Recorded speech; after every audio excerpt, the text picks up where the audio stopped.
त्यानंतर ग्रामपंचायत सदस्य होण्यासाठी अनिल सर्व यांना विनंती करतो.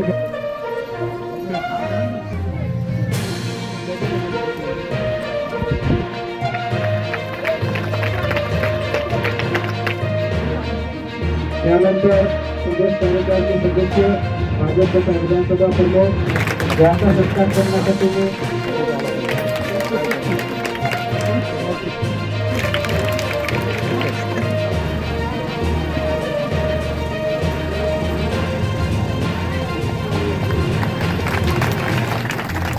या ठिकाणी सत्कार करण्यासाठी सुरेश शिरोळे यांना विनंती. ग्रामपंचायत सदस्य प्रतिनिधी सदस्य सतीश बोकारे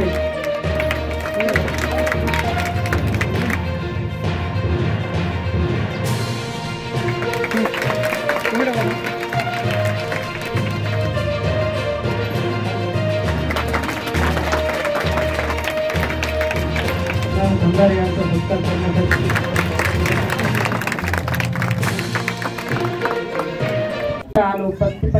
प्रत्येक समाजाच्या महिला एकत्र येऊन सनी आपण आज जयंती साजरी करत आहोत. कारण जयंती ही 104वी जयंती आहे. मागच्याही वर्षी आले होते मी जयंतीला आणि ह्याही वर्षी आले होते, पण मागच्या वर्षीपेक्षा ह्या जयंतीला आपण सर्व 1-2 तास थांबून सगळेजण मन तन लावून आपण इथं थांबलेले आहोत. कारण प्रत्येक जणाला पुढेही जायचं असते. म्हणून मी पण तुमचा जास्त वेळ घेत नाही. नांदेड उत्तरचे आमदार बालाजी कल्याणकर आणि माझ्या वतीनं अण्णाभाऊ साठे जयंतीच्या खूप खूप शुभेच्छा देते आणि इथंच थांबते. धन्यवाद.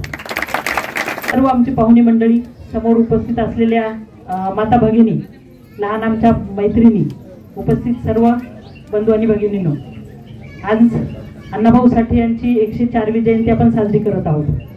अण्णाभाऊ साठे यांच्या बाबतीत बोलायचं झालं तर त्यांचा जन्म वाटेगाव या ठिकाणी झालेला आहोत. अतिशय हलाखीच्या परिस्थितीमध्ये त्यांनी आपलं 1.5 दिवसाचं शिक्षण घेतलं. 1.5 दिवस शाळेमध्ये जाऊन सुद्धा त्यांनी मोठमोठ्या कादंबऱ्या लिहिलेल्या आहेत. ते एक लेखक कादंबरीकार होते आणि त्यांनी आपल्या कादंबरीच्या माध्यमातून, लेखनाच्या माध्यमातून समाजातील वंचित घटकांच्या जीवनावर आणि शेतकऱ्यांच्या ज्या व्यथा आहेत त्यावर त्यांनी प्रकाश टाकलेला आहे. त्यांची फकीरासारखी कादंबरी सुप्रसिद्ध कादंबरी आहे आणि त्याला राज्य शासनाचा पुरस्कार सुद्धा भेटलेला आहे. आणि लोकशाहीर अण्णाभाऊ साठे यांनी आपल्या पोवाड्याच्या माध्यमातून जगामध्ये सगळ्यात पहिल्यांदा रशियामध्ये जर छत्रपती शिवाजी महाराजांच्या जीवनावर पोवाडा सादर केला असेल तर ते होते लोकशाही अण्णाभाऊ साठे. आणि अशा या थोर महामानवांची जयंती आपण गावामध्ये उत्साहात साजरी करत आहात. सगळ्यांना अण्णाभाऊ साठे जयंतीच्या मी खूप खूप शुभेच्छा देते. या ठिकाणी थांबते. धन्यवाद. ते सतत मागील 8-15 दिवसापासून गावोगाव वेगवेगळ्या ठिकाणी चालू आहे. ही जयंती आपणही आजच्या दिवशी आपल्या गावात ठेवली आणि त्या जयंतीनिमित्त आपण सर्वजण समाज उपयोगी, समाजाला प्रबोधन करण्यासाठी कार्यक्रम ठेवला. त्याबद्दल जयंती मंडळाचे मी व माझ्यासोबत आलेल्या सर्व सहकाऱ्यांच्या वतीने आभार व्यक्त करतो. व इथून पुढच्या कुठल्याही जयंतीला किंवा कुठल्याही महामानवाच्या जयंतीनिमित्त आपल्याला समाज उपयोगी कार्यक्रम आपल्या भागात करायचे. सद्बुद्धी सर्व दैवत्य महावीर सर्व लोकांनी देव अशी ईश्वरचरणी प्रार्थना करतो. व वेळ होत चाललाय आणि मुख्य आजच्या कार्यक्रमाचं मुख्य हे आहे व्याख्यान आहे आणि त्यांना बोलायला संधी भेटावी. आमच्या बोलण्यात लोक जास्त वेळ गुंतू नये याच्यासाठी सर्वच राजकीय पुढाऱ्यांनी जो घेतलेला म्हणजे विचार आहे त्याला सर्वांना त्याचे धन्यवाद करतो. व मी व माझ्यासोबत आलेले सर्व पदाधिकारी यांचा मान सन्मान आपण सर्वांनी केला त्याबद्दल जयंती मंडळाचे आभार व्यक्त करतो. थांबतो. जय हिंद, जय महाराष्ट्र. मंचावर उपस्थित मान्यवर, समोर बसलेले गावातील सर्व ग्रामस्थ, सर्वप्रथम अण्णाभाऊ साठे यांना पोलीस स्टेशन लिमगाव तर्फे अभिवादन करतो आणि सर्व समाज बांधवांना शुभेच्छा देतो. मी काय जास्त वेळ घेणार नाही.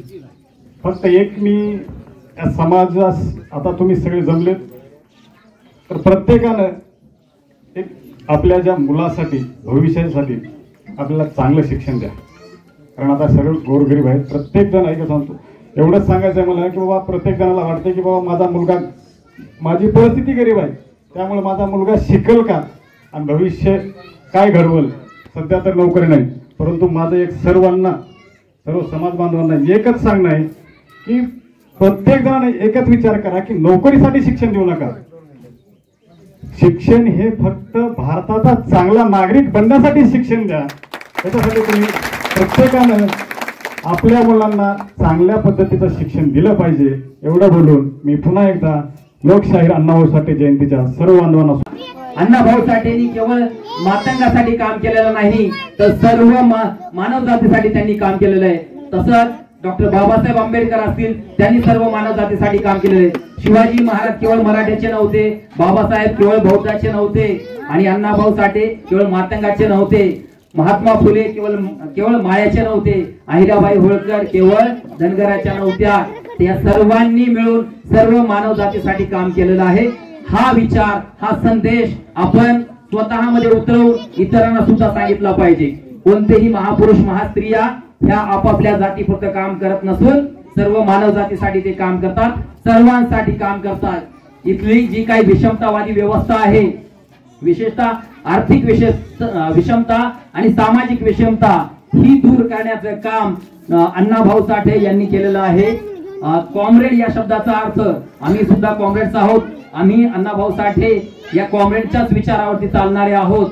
त्यांचा विचार म्हणजे आर्थिक विषमतेचा आणि जो काही सामाजिक विषमतेचा इथे पेरला गेलेला होता तो मोडीत काढून सामाजिक आणि आर्थिक विषमता आणि एकूणच लैंगिक विषमता सुद्धा मोडून काढून सामाजिक समता, आर्थिक समता, लैंगिक समता आणि सर्व प्रकारच्या समता इथे लोकांमध्ये रुजवण्यासाठी त्यांनी जे काही काम केलेलं आहे ते काम आपल्याला केलं पाहिजे. त्यांचा विचार आपण घेतला पाहिजे. ज्या जनतेला, ज्या लोकांना साधं बोलता येत नव्हतं त्यांना बोलणं शिकवणं, म्हणजे फुल्यांपासून ते अण्णाभाऊ साठेपर्यंत ज्यांनी ज्यांनी काम केलंय त्यांच्या विचारांना आपण समजून घेतलं पाहिजे आणि तो विचार पुढे नेला पाहिजे, त्यांचं कार्य पुढे नेलं पाहिजे. आवाज जातोय तिथपर्यंत त्या सर्व बंधू भगिनींना शुभेच्छा. आता जयंती का होते, आता मी सांगणार नाही, लेकराईने सांगणार अण्णाभाऊ साठे होतात आणि का होतात हे आपण समजून घेतलं पाहिजे. आपल्याला आजोबा होते, मायबाप आहेत, आपण त्यांची जयंती करतो. त्यांची पुण्यतिथीची तारीख माहित आहे का आपल्या आजची? नाही, यांना माहित नाही गेलेल्या लोकांना.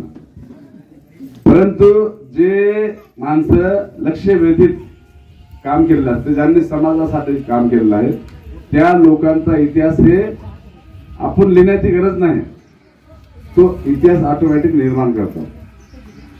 अण्णाभाऊ साठेचा जन्म 1920 ला झाला, 69 ला ते मृत्यू झाले.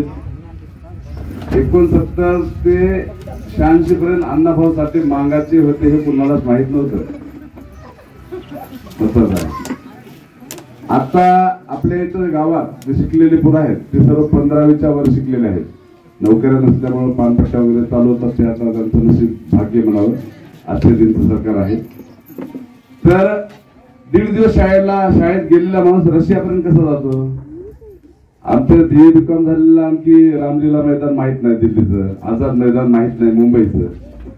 पण याच्यावर कोणी संशोधन करत नाहीत, त्याचा उलगडा कोणी करून सांगत नाहीत. आपले आपले लपूट धंदे टिकवण्यासाठी गुडगुड बोलतात, निघून जातात. खरा इतिहास विसरावा यासाठी प्रयत्न चालू आहे सर्व राजकीय पक्षांनी. ते मी सांगतो तुम्हाला, जगामध्ये फक्त 2च पक्ष आहेत. पक्ष म्हणजे बाजू. आपल्या घरी लग्न असल्यावर वधू पक्ष आणि वर पक्ष म्हणतो का नाही आपण? तसेच जगामध्ये 2च पक्ष आहेत. एक पक्ष गरीबाचा आणि एक पक्ष श्रीमंताचा. विषय समा, जगामध्ये 2च जाती आहेत. आपला एकच असा महान भारत देश आहे, तिथं लुचाट लोकांची पैदास जास्त आहे आणि तिथं जाती व्यवस्था आहे.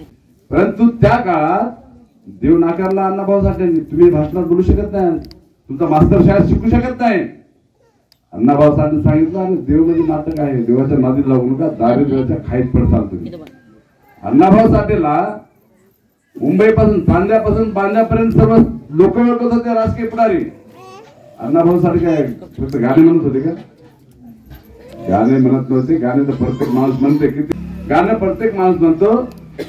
अण्णाभाऊ साठेंनी जे इतिहास रचलेला आहे, जे इतिहास निर्माण केलेला आहे, तो इतिहास कुणी मांडायला तयार नाहीत. हे मातंग समाजातले आमच्या जातीचे अण्णाभाऊ साठे आहेत म्हणणारे जे लोक आहेत त्यांचं दुर्दैव आहे.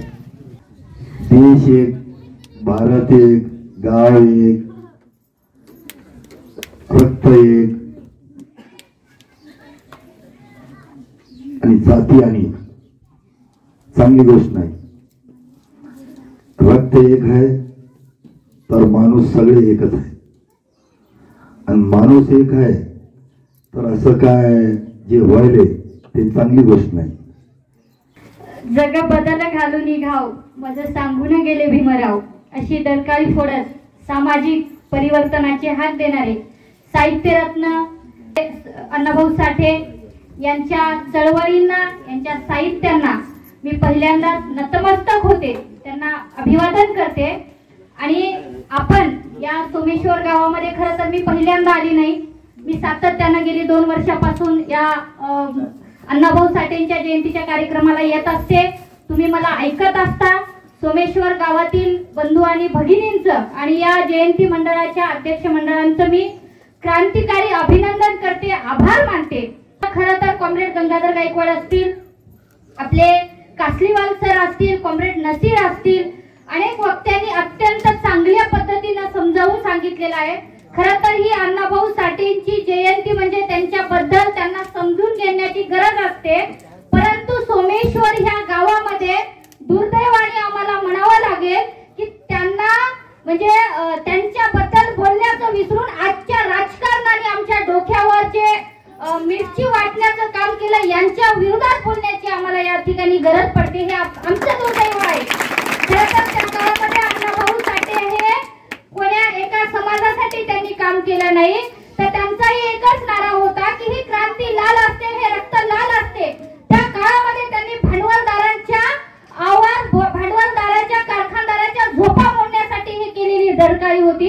परंतु तीच गती आज आहे. आम्हाला स्वातंत्र्य मिळालं, परंतु स्वातंत्र्याच्या 75व्या वर्षामध्ये आम्हाला जर मंदिरात जाण्याची परवानगी नसेल तर आम्हाला प्रश्न पडला पाहिजे, हे मंदिर कुणाचं आहे. आम्ही आता सगळ्यातून या ठिकाणी बाहेर पडलं पाहिजे. पहिल्यांदा सांगतोय, आमच्या जे आलेलुमाय, पोचामाय, धुरपतमाय गावाच्या बाहेर आहेत, त्यांना अधिकार नाही का गावात राहण्याचा? आम्ही प्रश्न विचारला पाहिजे या ग्रामपंचायतांना. म्हणून आम्ही अंधश्रद्धेतून बाहेर पडत असताना आमच्या लेकरांना शिकवलं पाहिजे. आम्ही पहिल्यांदा आमचे जे हे लेकरं बसलेले आहेत त्यांचे तुम्ही मायबाप आहात, यांना आम्ही शिक्षणाची दारं खुली करून दिली पाहिजे. कारण आमच्या घरामध्ये एक कॅलेंडर आहे, जो हुआ अच्छा हुआ, जो हो रहा है अच्छा हो रहा है और जो होने वाला है वो भी अच्छा होने वाला है. अशा शेंडाविर्यात विचाराचे थंड कॅलेंडर आमच्या भिंतीवरून काढून आम्ही फेकून दिले पाहिजे. म्हणून प्रत्येकाने पुस्तक हातात घेतलं पाहिजे, शिकलं पाहिजे. जो समाज शिकतो तोच या समाजात टक्कर देण्यासाठी सज्ज होतो. म्हणून या समाजाचं हे शिकलेलं मस्तक असते ते कुणापुढे नतमस्तक होत नाही, हे आम्ही समजून घेतला पाहिजे. ज्या दिवशी या शाळेमध्ये, विद्यालयामध्ये, आंतरराष्ट्रीय महाविद्यालयामध्ये आमचे पोरं शिकायला जातील, आमच्या पोरामध्ये ज्या पद्धतीनं साहित्यरत्न अण्णाभाऊ साठेच्या हातामध्ये साहित्य होतं लेखणीचं, ते लेखणी आमच्या या मुलांना देण्याचं काम आता आम्हाला करायचंय.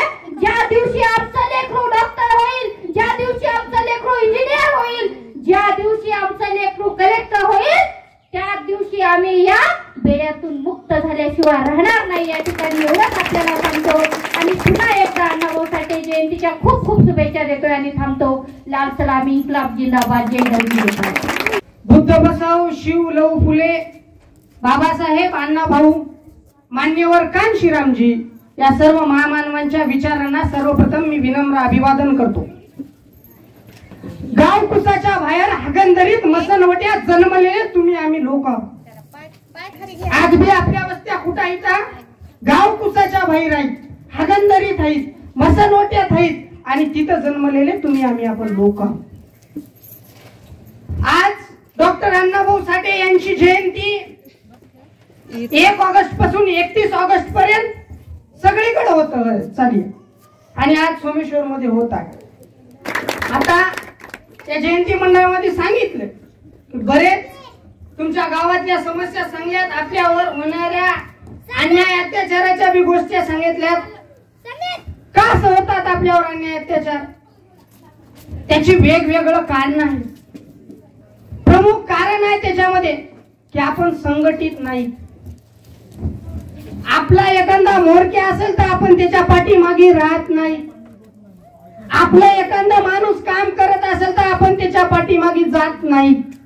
त्याच्यामुळं आपले विचार वेगवेगळे आहेत. त्यानं करायला काय करू द्या, त्याचं लेकरू करायला काय करू द्या, तसं नाही.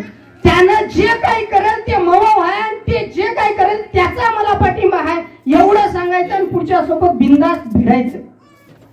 या महाराष्ट्राच्या राजकारणामध्ये मागे एक विषय चालू होता की जे झाले विधान परिषदेला मत फुटलेत. तुम्हाला माहित असेल विधानसभेला मत फुटलेत आणि त्या मत फुटण्यामध्ये 8 विधान परिषदेला त्याच्यामध्ये 8 मत फुटलेत आणि त्या मतामध्ये एक जितेश अंतापूरकर नावाच्या आमदाराचं मत आहे. तो मागासवर्गीय आमदार आहे, तो मांगाचा आमदार आहे.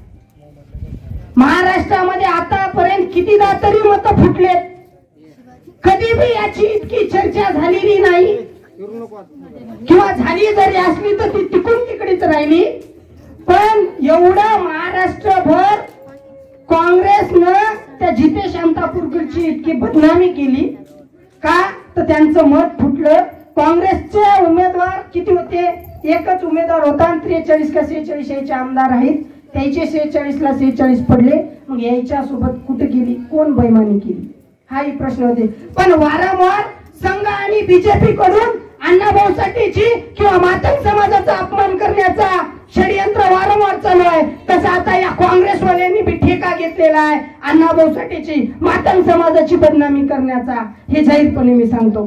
काल त्या मुखेडमध्ये आता येते मध्ये विषय मातंग समाजाची दशा आणि दिशा. काल मुखेडमध्ये आरटी स्थापन झाल्याबद्दल लय मोठा कार्यक्रम घेतला. त्या कार्यक्रमात आरटी स्थापन झाली म्हणून राज्याच्या मंत्र्याचे नागरिकीय सत्कार ठेवले तर ठेवले.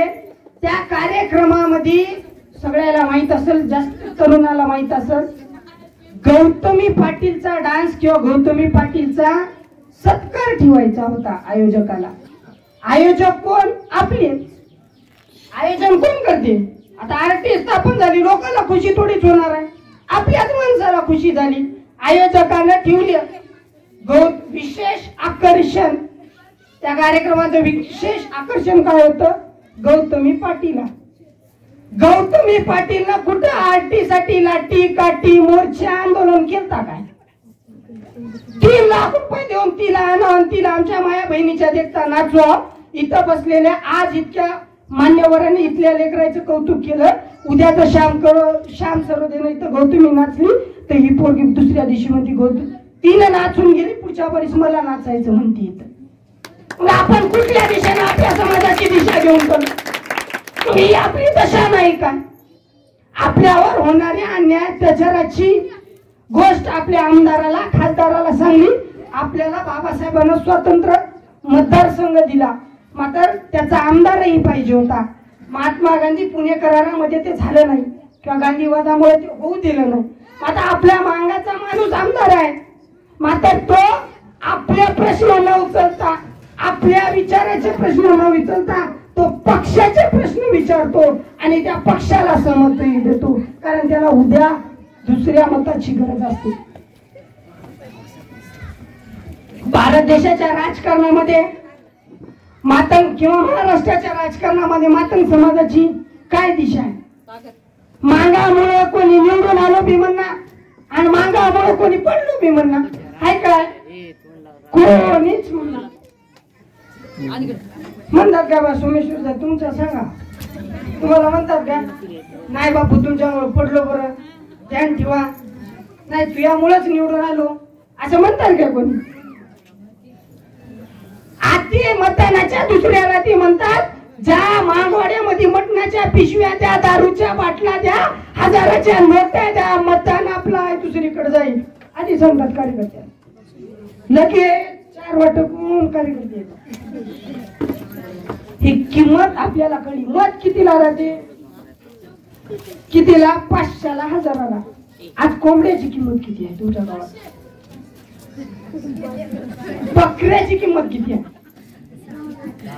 10,000.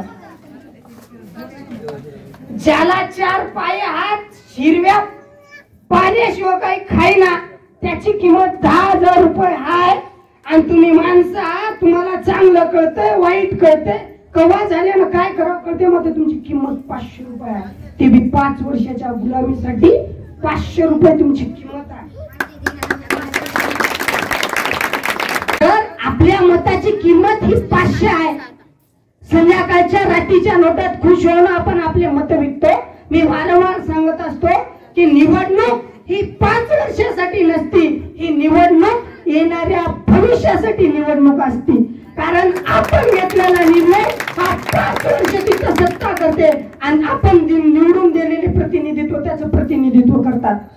लोकसभेच्या मतदानामध्ये सांगितलं जातं की बीजेपी आणि RSSचा अजेंडा होता की 400 पार, आणि 400 पार झालं असलं तर आज या ठिकाणी मी इथे येऊन बोललो बी नसतो आणि तुम्हाला इथे बसून दिलं नसतं.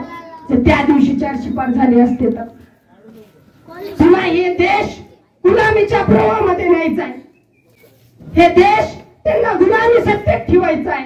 आपल्याला माणूस म्हणून जगण्याचा अधिकार ज्या बाबासाहेबांनी दिलाय तो अधिकार त्यांना हिसकावून घ्यायचा आहे आणि पुन्हा आपल्या गळ्यामध्ये मडकं आणि कमरेला झाडू आणून पुन्हा याच रस्त्याने आपल्याला हिंडवायचं.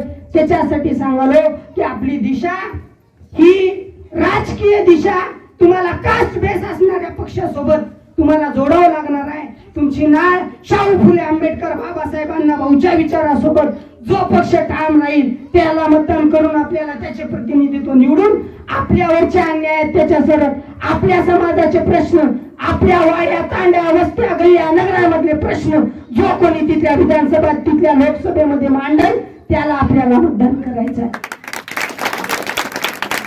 येणारा काळ हा कधी पलटेल याची गॅरंटी नाही. सत्ता आज या देशामध्ये भाजपची आहे. बहुमताचा आकडा बी त्यांच्याकडे. जराशी लगान द्यायला लागली, अजून लागलेली नाही. पुन्हा येणाऱ्या काळात ही वेळ आपल्यावर येऊ नये याच्यासाठी तुम्ही सदैव सावध राहाल अशी अपेक्षा आहे. कारण आतापर्यंत आपल्या नावाचा पक्ष तयार झालेला नाही. मग आपला पक्ष कोणता असते, त्याचा कास्ट बेस कोणता असते? कास्ट म्हणजे मांग, ज्याचा पाया बेस मांग आहे. आता काँग्रेस जे आहे त्याचा कास्ट बेस काय आहे? बनिया मारवाडी. राष्ट्रवादी हिचा कास्ट बेस काय? मराठा. शिवसेना तिचा कास्ट बेस काय? मराठा लॉबी. RSS आपलं बीजेपी याचा कास्ट बेस काय? ब्राह्मण. ज्यांचे कास्ट बेस पक्के आहेत ती लोक सत्ता करतात. मग आपला भी कास्ट बेस पक्ष असणं गरजेचं आहे. त्याच्या पाठीमागे आपल्याला उभं राहणं गरजेचं आहे.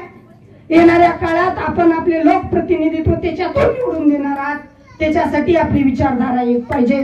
त्याच्यासाठी शाहू फुले आंबेडकरांना भाऊचे विचार ज्या पक्षाकडे आहेत आणि जो आपली जिम्मेदारी घेऊन इथलं राजकारण करेल आपण त्याच्या पाठीशी राहू असा आशावाद मी तुमच्याकडून अपेक्षा करतो. आणि बऱ्याच वेळपासून आपण थांबलात, मला ऐकून घेतलात त्याबद्दल मी सर्वांचे आभारही मानतो. जयंती मंडळाचेही आभार मानतो आणि थांबतो. जय भीम, जय भारत, जय लोक.